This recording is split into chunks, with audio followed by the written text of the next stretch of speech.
What's up YouTube, Dale here from Zephyr, and today I am bringing you a Kaiba inspired ABC XYZ deck profile. That's right, obviously we got brand new XYZ support, which really does help out the ABC strategy. It's really kind of a cool hibernation of the deck. You can increase different kind of elements within this as well. So for example, we do play the Galaxy Soldier engine, which I think is absolutely amazing in this deck because it's a lot easier searchable. But then if you wanted to, you can also go down the route of making Ancient Fairy Dragon a little bit more prominent in the deck, which can then open up the door for more consistency to get into the Horus package, which then allows you to kind of swap out your rank 4s for some level 8s, and that can be very, very aggressive as well. So, with all of that out of the way, please smash that like button, hit that notification bell, and subscribe if you don't want to sound any more upcoming content. If you get this video above 50 likes in the first 24 hours, I will bring you a test and combo video so you can see how the deck operates. With that out of the way, I'm going to dive headfirst into the profile, show you what we've got, and explain why we've got it.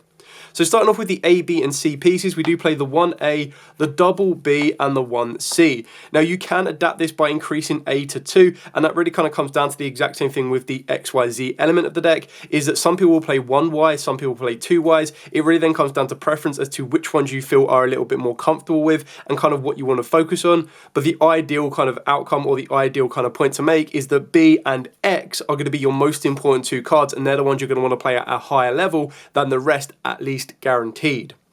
So you should all know what A, B and C does, but the benefit of something like this within this deck is previously in the past, you've only really gone, okay, cool, well, B, search out A, add back from the graveyard, A, B, or a C, and C, summon down an A, B, or an A or a B, sorry.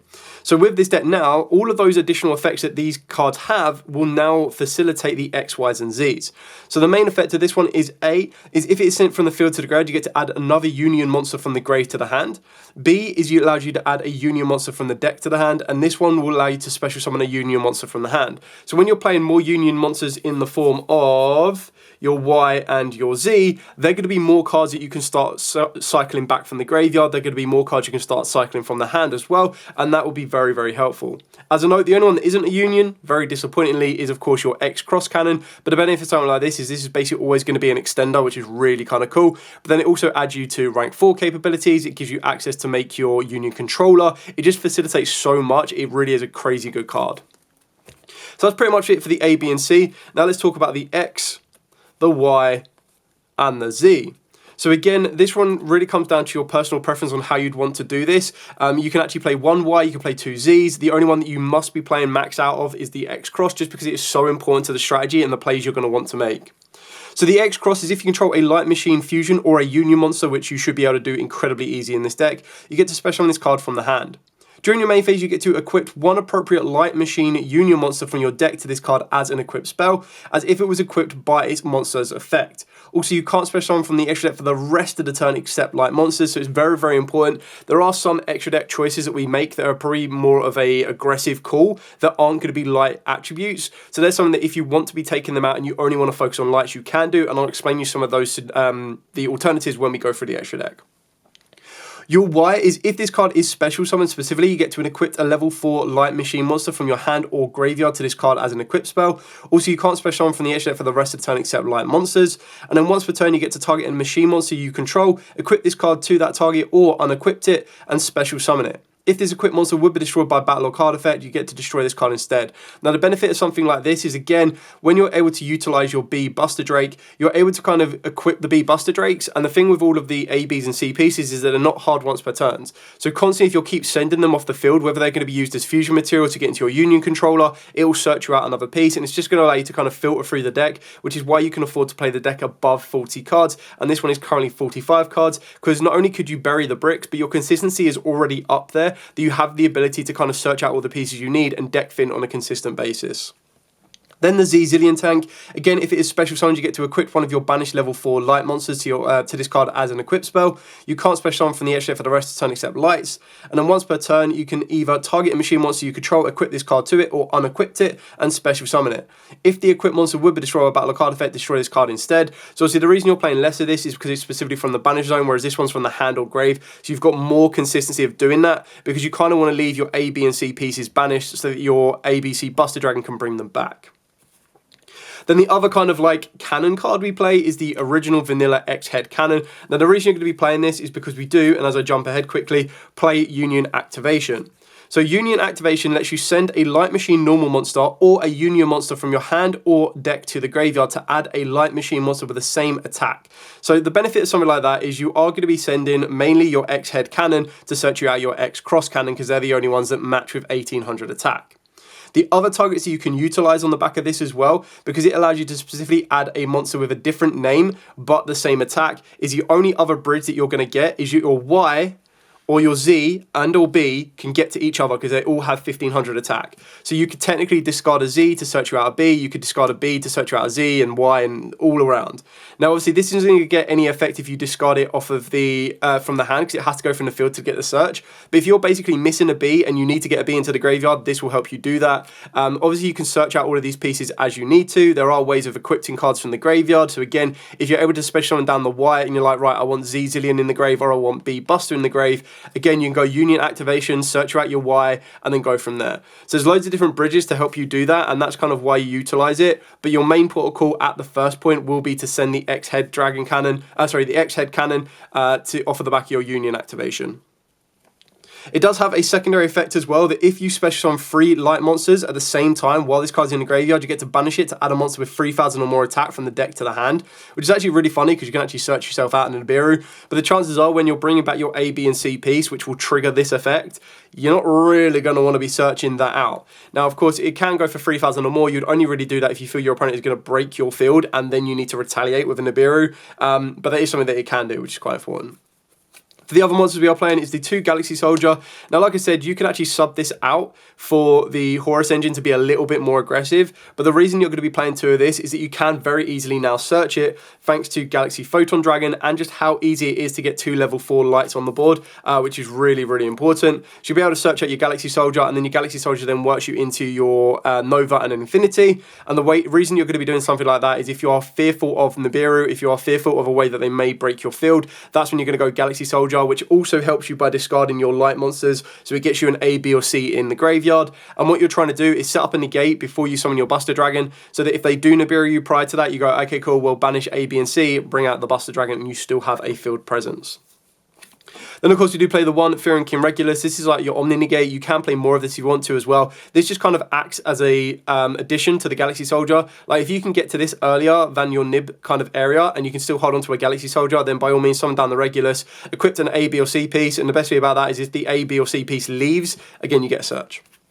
The 1 Union Driver, you don't need to rely on this as heavily because obviously you can contact fuse with the field into your Union controller. So worst case scenario, if you hard open up the Union Driver, you can still get into your Union controller because it requires a light machine monster and then a Y or Z. So what you would do is you'd activate your field spell. The field spell would then equip a Y or a Z if you don't already have that on the field as your light monster. And then you contact fuse, get rid of it. That would still get you the search off of B. And on top of that as well, it means that the hard open the Union Driver is not that big of an issue. Of course, you'd still want to go for your Union Driver, which is why we play it, because if you don't have access to your Y or Z in order to make your Union controller, you can still just go your normal combo, Union Driver equipped, unequipped, or banish technically to special summon that A, B, or C piece, or even a Y or a Z, and then move your plays from there. And then on 2 Revolution Synchron and the 1 Tune-In. Now, obviously, you can make this less prominent, you can make it more prominent, but this is just to help you get into Ancient Fairy Dragon. Of course, one of the cards that a lot of people are playing are the Union Tune Gear, and the reason for that is because your Union controller is a level 6, so you get the Tune Gear to equip to this, unequipped it, and then synchro into a level 7, which is your Ancient Fairy Dragon. But what I quite like about the Revolution Synchron is it allows me to very easily go normal summon B, search an equip spell or a Union monster, or equipped on a Union monster, apologies, activate the Revolution Synchro into Ancient Fairy Dragon, destroy my Union Hanger, get me to my Disc Colosseum, or destroy my Disc Colosseum, get me to my Union Hanger, vice versa.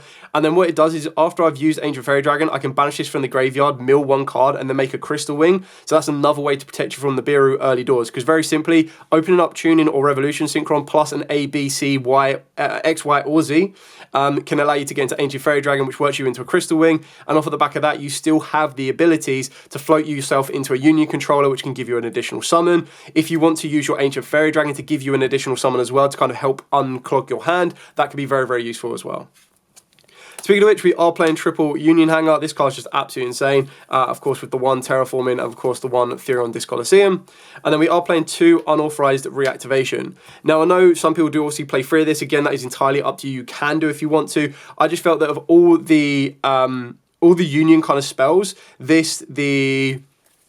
Union Activation and of course your Union Hanger, this is probably the one that I wanted to rely on less. Yes, it's still very, very good. It's still incredibly good and you can play 3 about it. I'm not saying don't play 3. I'm just saying for my personal preference, I've been quite happy to play it at 2 rather than at 3 because they are of course hard once per turns. It does require you to have an additional machine monster, so it kind of comes a 2-card combo, whereas technically when you're looking at your Union Hanger, that is a 1-card combo to get you everything you need to. But it really is up to you. There is no reason not to play 3. There's no reason not to play 2 apart from just preference, which is what I've gone with.